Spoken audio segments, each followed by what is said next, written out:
Hey guys, this is KNRK. The purpose of this video is to share the steps involved to set up the TPIN via Zerodha app.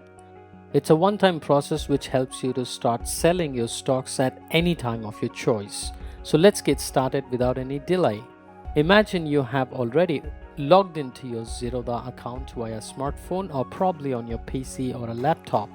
In this video, as you can see, I have captured the required screenshots for your reference. Let me explain them in detail for your understanding. Since this video is for beginners and it's the first time stock selling experience for few, let me tell you the steps involved in this. There are 3 steps in total. It would be authorization, TPIN creation and authentication. After this is being set up, the next time when you swipe to sell, it would execute the transaction without any problems. In the example I have showcased, the first screenshot talks about you chose the quantity of stocks that you want to sell and you click the swipe to sell option and click on continue for confirmation. In the next window, you get a CDSL screen. Again, continue to CDSL is what you need to click. And the next step is generating a TPIN because you don't have one.